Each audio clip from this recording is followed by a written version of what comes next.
Hey everybody, this was going to be my first attempt at a live stream, but I chickened out. So I'll get around to it and give it a shot here in the next couple of days.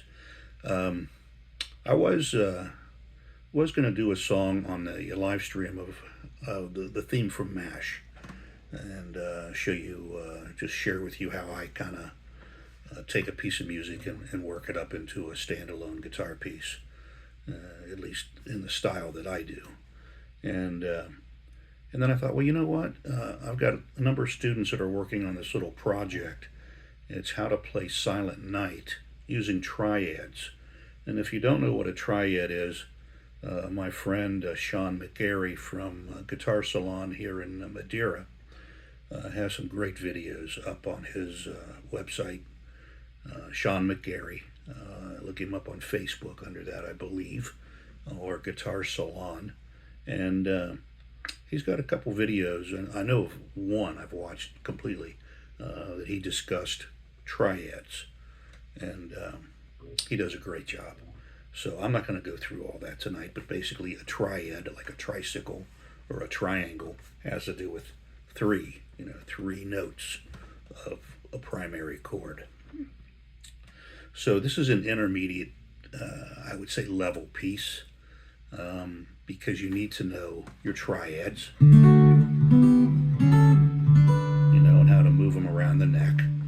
And also, I'm using my right hand in a finger picking style. Now, I can play this song in just a straight strumming format also, but you lose all the subtlety. I've also tuned my guitar down to D, not the entire guitar. I've dropped the low E down to a D note, and that gives me two Ds an octave apart. And I use those as what I call drone strings. Some people might call them pedal tones, and they just add a really nice richness. All I'm using is my Corbin. It has a built-in Fishman GT1, very simple EQ system, but they sound really nice. And I'm plugged into a Quilter amp, and the only thing I have on it is I've dialed in some reverb, because that reverb just gives it that nice, and just kind of fills it up a little bit. Okay, so this song is in the key of D, and I'm going to make a D chord on the 5th fret, and it's here, here, and here, 5th and 7th.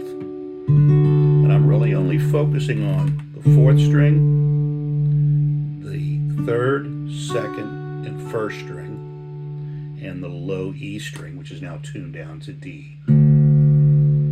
Okay, so I use that to create some space and to create some emphasis, continued tone while the chord is suspending. So I'm going to start off with this D chord on the 5th fret and 7th fret,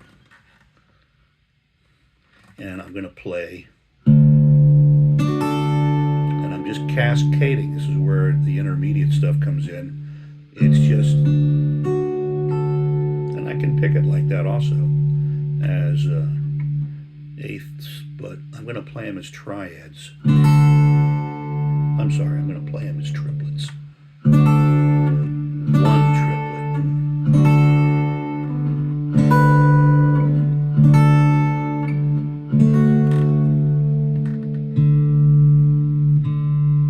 Right?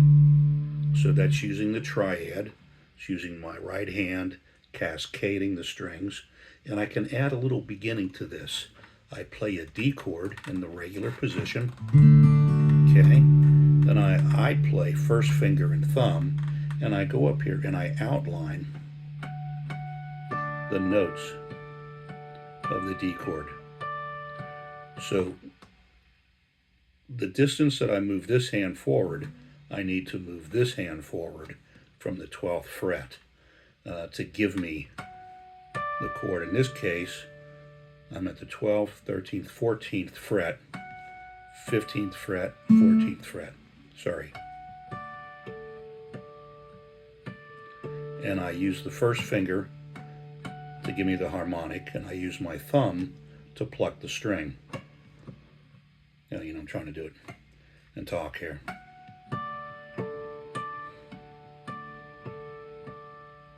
So what I've just done is I've created the bells in a church tower.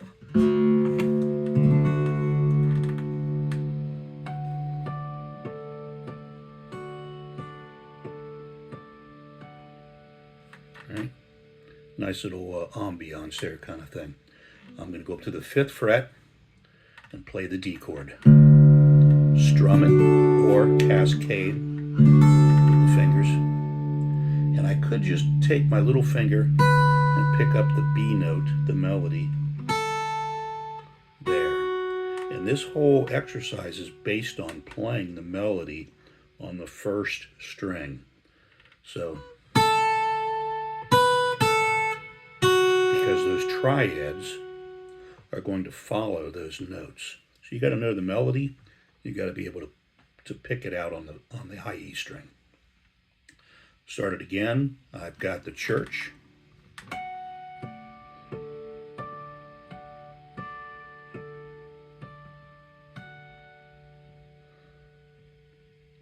Let it sustain out. 5th fret D chord. Cascade with the low E or the 4th string. Doesn't really make a difference. I like the low E because I like that bottom that brings. And instead of picking the B note up here, I changed to the D shape that everybody knows, but I'm now on the 7th fret, which is actually a G chord. And I use the 6th string again. Cascade. I go back to the D on the 5th. And then I go to the regular D chord in the 2nd fret. Except I want to play it clean. That's really what I want. So what I have is this. Okay, now I'm doing a combination of things there. I'm cascading the fingers, I'm plucking, and I'm shortening. I'm stopping the chord from ringing. So now I have kind of an orchestra kind of thing going. Right, and I'm also using the butt of my hand to kind of mute that. Or I can let them sustain. I could play it like this. There's no right or wrong here.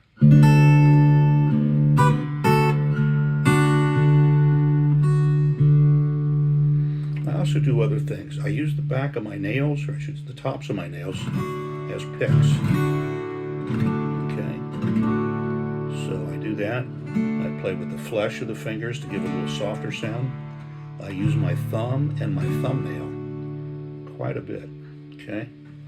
And those are things that honestly I don't think about. And the more you think about it, the harder it gets. So just kind of let it flow. Experiment. That's what's really cool about playing this stuff in these tunings is you can play around and just discover things. So here we go again. The D chord on the 5th fret. There's the back of the nails.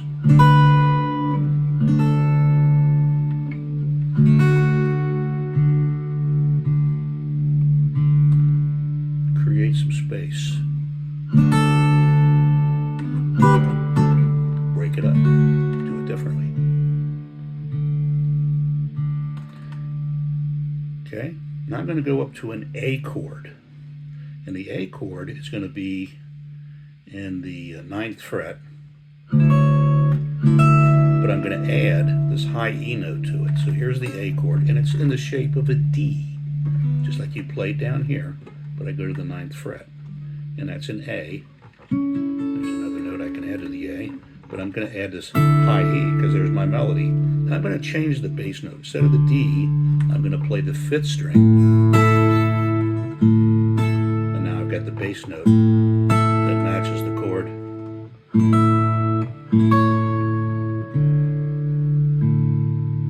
All right, went back to the A. Then I play 2/3 of an F chord. You know, this guy. But I go up here to the 10th fret. I play the E string on the 10th fret, the B string on the 10th fret, and the G string on the 11th fret. So it's 2/3 of your basic F chord. It's just a D chord again. Right? So let's take it up to there.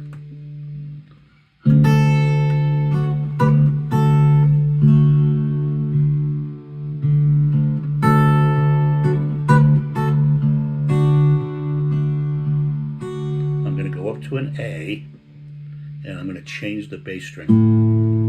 Add the high E.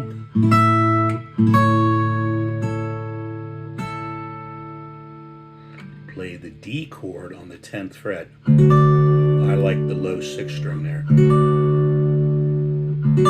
Now I could just do this and just pluck down to the 2nd string, but I prefer to do this. The D, and then move it to back to this D chord, because I just like the tone of moving it back to that position. Okay? Then I play a G chord and I stretch up and grab the D note.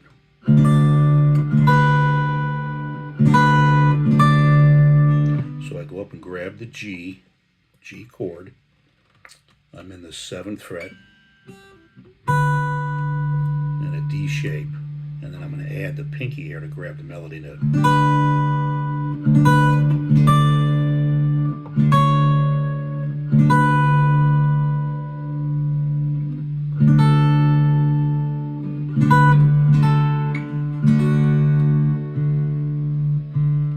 Then it repeats that phrase.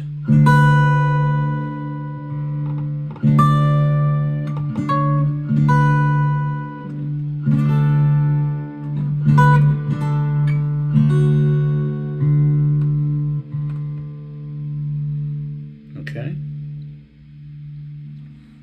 Then I go back up here to the A, and I add a high E.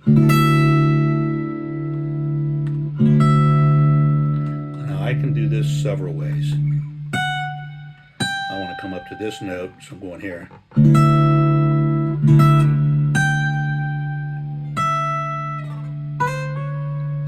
Sorry about that. Thinking about it, recording.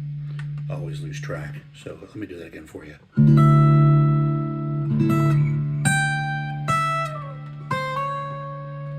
Still screwed it up.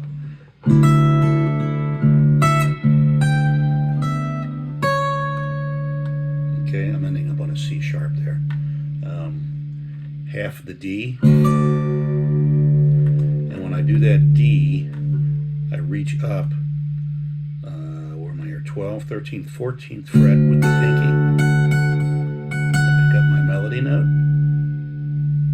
I can do that differently. I can go up here and play the D chord shape on the 14th fret. Okay, then I go back to the basic D, then I walk it backwards. D, and then I go to an A chord. A is an atom on the 5th fret, and I grab the low E. Nice dissonance there.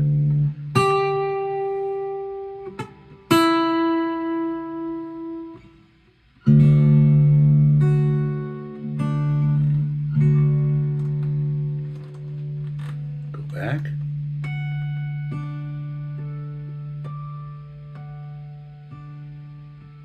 And I end it on the D on the 10th fret. There you go. Give it a shot.